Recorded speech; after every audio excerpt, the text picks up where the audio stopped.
Hey guys, it's been a while. Today I want to talk about Telltale Games and their abrupt closure. A few days ago I was watching the trailer for the new episode coming out this Tuesday, and now, the day after that, yesterday, I'm seeing news articles about Telltale Games shutting down. And I'm just like, part of me was really surprised because literally the day before, on Thursday, I was watching the trailer for the new episode and getting hyped up for the next episode. And then the next day after that, I'm seeing articles saying Telltale Games shutting down. I'm just like, what? Wait, I did not see this coming. Last I heard of Telltale Games, they fired a whole bunch of people, back in 2017. They fired about a quarter of their staff. They were, trying to reorganize. I know the CEO of Telltale Games left and a new CEO took over, and they were pretty much trying to restructure their company and get things back in order. It seems like that was the direction they were heading in, but unfortunately it seems that they were not able to... I guess the damage was already done. Too little, too late, right? They did not file for bankruptcy. They're just shutting down. Usually, like what happened with THQ, that was, probably one of the biggest shutdowns in the entire industry because they were a big publisher and they owned so many different game franchises, so many different studios. THQ's closure was a huge mess. Telltale Games is a much smaller entity in comparison. As a matter of fact, they're basically like an indie studio in terms of size, in terms of revenue. So in that regard, it makes sense that they closed down because, they were so small and they aimed too big. You know what I mean? They were a very small studio that, were only able to make certain types of, products. And, they were making these point-and-click episodic games, which are fine. But then, on the other hand, they also had to, license these franchises because the one big thing Telltale was known for was licensing franchises from different companies. So when you're a very small studio, they assumed that they were able to, to offset that cost because of how successful The Walking Dead was originally. But really, after the first season of The Walking Dead, they started going on, ever since then, they started going downhill. I don't know if it's people being tired of the point-and-click game. It was, just a very short fad like Battle Royale is right now. But I think it has a lot more to do with Telltale Games and their business decisions rather than the type of games that they've been making. The point-and-click adventure games, there's nothing wrong with that. Other companies have done it and are currently doing it, and they're doing pretty well. But those companies, and I'm talking about the Life is Strange series, I'm talking about Heavy Rain, Beyond Two Souls, Detroit Become Human. Detroit Become Human, Beyond Two Souls, and Heavy Rain are not episodic, but they're essentially point-and-click games. They're, the similar style to Telltale Games in the sense that your choices matter and all that. And Life is Strange is probably the most similar to Telltale because it's point-and-click, episodic, dialogue and all that. Very similar to Telltale, except, there are two things that they have that, those Quantic Dream and I forget the developer of Life is Strange, what the name of that developing studio is. But there are two things that those studios have that Telltale Games does not. One is financial backing from a major publisher. Okay? Telltale Games was a developer and a publisher. They developed the games and they published the games on their own. So that was one thing that was a significant disadvantage for Telltale Games from the beginning, because they aimed so high, but they were still, very small in terms of size, and they were not able to make enough money to expand over the years. And a solution to that could have been for them to maybe be purchased by a bigger company, like an EA or an Activision. I know a lot of people are saying, oh, that would have made things worse, the games would have been even worse.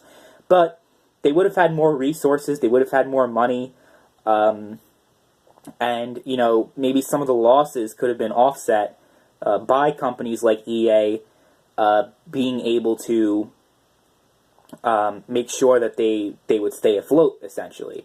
Because how many, look at a lot of these developing studios. The big ones. BioWare is a great example of this. Do you really think that they would be able to stand on their own financially? Let's say that they created Mass Effect. First of all, having the funding for developing these games. So, people say these publishers are evil, the developers should just go out on their own. Easier said than done. Video games cost a hell of a lot of money to produce. And I understand Telltale games are relatively cheap to make. I mean, the engine is, not very demanding. Really, the main cost that Telltale has, and this is going to the second advantage that Quantic Dream and the developer of Life is Strange, I still can't remember the name of their studio, but, the two things, the second thing, besides having a big backing from a big studio, so that they're able to have, plenty of resources, if, let's say that, they're in some financial hardship, the big publisher, like Square Enix in the example of Life is Strange, and Sony for Quantic Dream, they're able to make sure they have all the resources they need, because with Telltale Games, they were their own entity. They didn't have a bigger studio funding their projects. They were self-funding their own projects. And, The Walking Dead was a huge hit, but, the demand became so huge that they couldn't keep up with it because they did not have enough capital.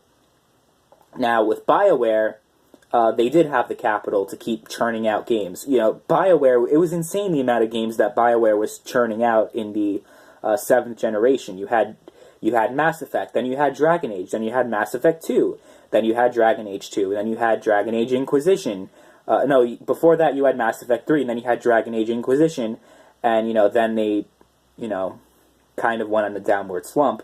But can you imagine BioWare churning out all those games without the backing of a big publisher like EA? They wouldn't be able to do it. And, Telltale Games has had a lot of financial problems. It's had a lot of unsuccessful games, such as Guardians of the Galaxy. That game was not very successful. I think Game of Thrones did okay. Borderlands did pretty good, but, they were not nearly as successful as The Walking Dead. And even later seasons of The Walking Dead were not anywhere near, not nearly as successful as the first Walking Dead game. I don't know if it's because, maybe it was a fad and it was, running out of style, but part of me is thinking that's not the case, because Life is Strange, the second season just came out or is about to come out. They're doing pretty strong.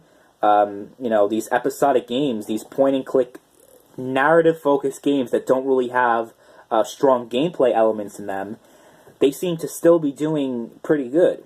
So I don't think it's the genre that's a problem as much as it's, the business decisions that they've been making. But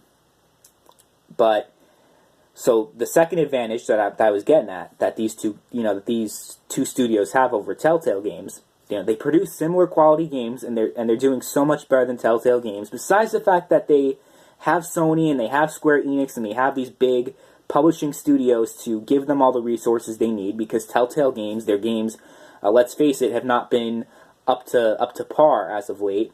Every time a Telltale episode releases, it's just filled with bugs, it's just filled with issues. So, that's one advantage. But the second advantage would have to be that these companies, they make their own IPs. Life is Strange is an original IP. Heavy Rain is an original IP. Every game that Telltale Games has produced has been licensed from another studio, and that's got to be one of the biggest, one of the biggest costs of Telltale is that they have to pay Marvel, they have to pay DC Comics to make Batman, they have to pay whoever's in charge of licensing The Walking Dead. I think it's Skybound, so they have to pay them to license The Walking Dead. They have to pay so many different companies to license every game they produce. So, I remember a few years ago they were talking about making their own IP, and that probably would have been smart, because I think one of the biggest hurdles Telltale Games has had to go through is making a licensed product and that licensed product making enough money for them to stay afloat. Because you look at all these different, these big publishers like EA, Activision, they've all made licensed games that have just been absolute shit, but they kept churning them out and churning them out and churning them out. Why? Because they're big studios, they're able to afford it, and, who cares if they lose a little bit of money on one of them? Who cares? They're big publishers, but when an indie studio licenses something from someone, they really have to make a huge profit in order to keep growing and growing and growing, and that's not what happened. So, I think those are two factors that really hurt Telltale, is that they were, very small, they were too small for their ambitions. They aimed really high, but they really were not big enough, even before they started cutting staff. I think that really was the writing on the walls when they started laying off a whole bunch of people last year. The last thing Telltale Games needed to do was firing people and, and having their games come out in a less timely fashion. That's the last thing Telltale Games needed, because they need to keep growing and growing and growing, not shrinking and shrinking and shrinking. So, that was a bad sign from the beginning. But they didn't have a big publisher to give them the resources they need to make sure that they had everything at their disposal. And they also had the disadvantage, because they were so small, and because of their business model of licensing different franchises that belong to different companies, having to pay those licensing fees must have not been great for Telltale Games, considering how small they were. You look at all the big indie studios and how successful they all have been. Mojang is probably the biggest indie success story ever. But Minecraft, was a huge franchise. Now they have Minecraft toys, they have Minecraft, everything, but it's their own entity. If they had to license that from something else, maybe they wouldn't have been as successful as they were. But they, Mojang had their own thing, and they became, very successful. They eventually got sold off to Microsoft, because that's usually the case when an indie studio, when an indie game does so well, and the indie studio is doing so well, usually they work with a big publisher. Telltale Games never did that. So those are two factors that I think inevitably led to the downfall of Telltale. But I think there's a third one that not enough people are talking about. And, don't take this the wrong way, but, I'm a big supporter of fair use. I'm a big supporter of, YouTubers sharing gameplay.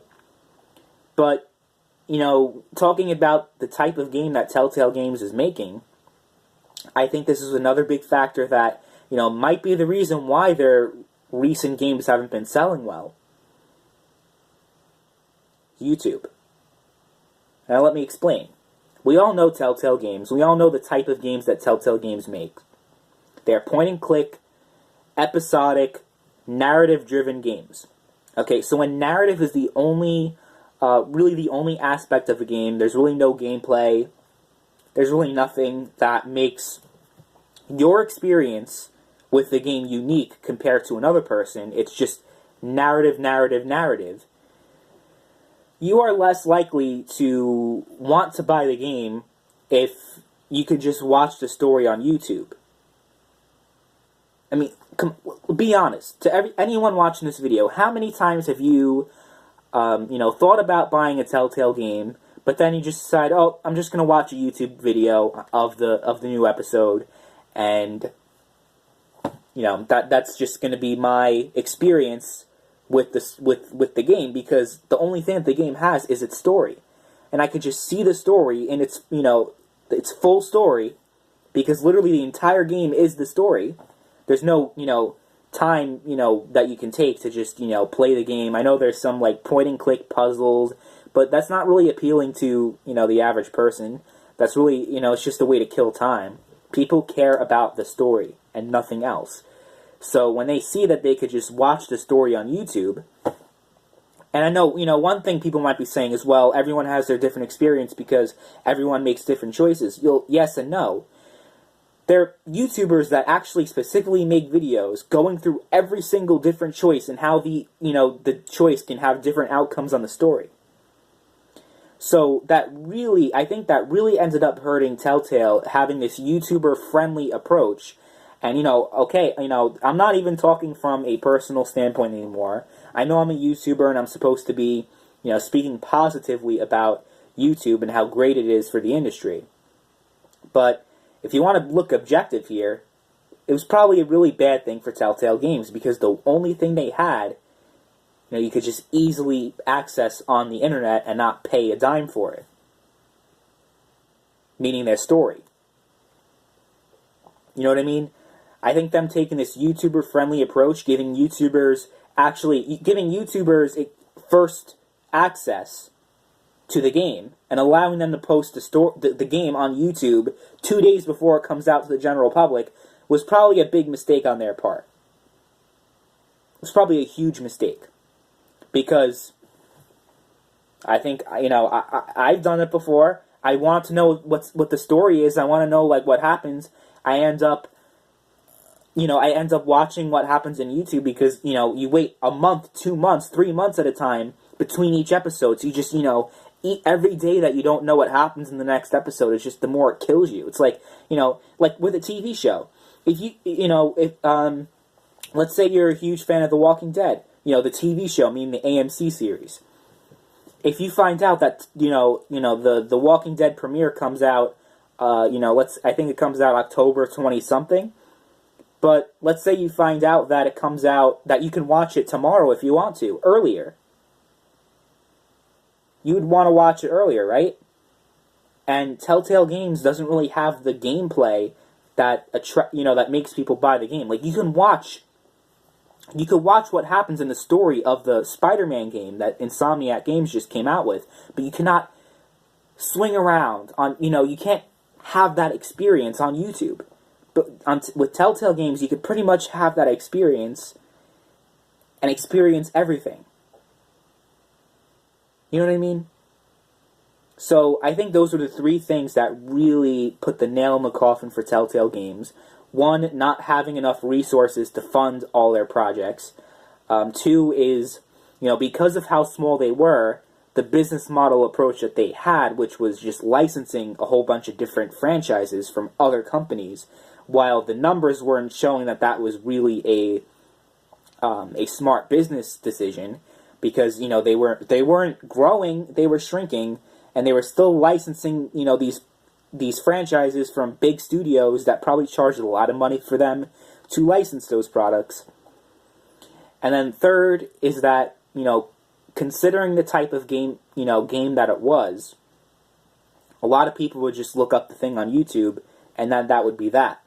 I don't think any single factor was, completely responsible or majorly responsible. I think all three of these factors combined led to what happened yesterday. And it's a shame. I've been with Telltale Games since the beginning. I've been very disappointed in Telltale Games as well. You look at one of my older videos from 2 years ago, it said F you Telltale, which is pretty much me going on a 40-minute rant about how awful Telltale Games are. But I think a lot of people have been feeling that sentiment. And, what I've been talking about for the past 19 minutes, contributes to that. With, every time a game comes out, it's buggy as hell. People, starting to realize that your choices really don't matter. So the one thing that you kind of have, over other games that are coming out, you really don't have, because it's the illusion of choice. Your choice really doesn't affect the story in a significant way, because it's not feasible to have, multiple seasons and then, having different endings for one season and not just, starting the same exact way for every player when the next season starts. You know what I'm saying? I'm very upset. I love the Batman series. I loved the Walking Dead series. The idea that I might not even finish The Walking Dead, not be able to finish the story is, not very, I don't know how to feel about that. There might be a class action lawsuit, but the problem with that is that, where are you going to get the money from? Plus, class action lawsuits. If you join a class action lawsuit to get your money back if Telltale Games doesn't finish the game, who are you going to get the money from? Because Telltale Games will probably not exist by the time people start filing lawsuits. They can't file lawsuits now because Telltale Games has not officially announced that the game is canceled. So, there's really not much they can do. So, if you expect to get your money back if the game's not finished, I don't know what to tell you. I don't think it's going to happen. I don't think you're going to get your money back. Even if you file a class action lawsuit and somehow Telltale Games is forced to pay money, they don't exist anymore, first of all. And second of all, even if they do pay out money, how much are you going to get? Most cases with class action lawsuits, you end up getting a lot less than you asked for, because that's how class action lawsuits work. So I'm just, warning you, if you expect to get your money back on, in the likelihood of Telltale Games canceling the final season of The Walking Dead and not releasing the final 2 episodes, you might be very disappointed, because it's not likely for that to happen, for you to actually get your money back. And at most, you would get like $10 back, because they would say, we did release 2 episodes. We didn't release the last 2 episodes, but, whatever. We shut down. Sorry. I know there are laws that protect consumers from those kind of things, but at the end of the day, where are you going to, if the money's not there, you know what I mean? You're not going to get the money, is pretty much what I'm trying to say. So, it's a shame. I've had a lot of great memories with Telltale, a lot of bad memories as well, to be honest, but it's so sad when a studio closes down, people lose their jobs, and a lot of fans are disappointed. It's a very sad thing, but unfortunately, that's how the industry works. It's very cutthroat, and especially when you have incompetent people running a company, shit like this is going to happen. So, yeah, those are my 2 cents on Telltale Games shutting down. Let me know what you guys think in the comments down below. If anything I said made sense to you guys, because I think those are really the big reasons as to why Telltale Games shut down. If you disagree, let me know in the comments down below. But thank you guys for watching. I'll see you later. Peace.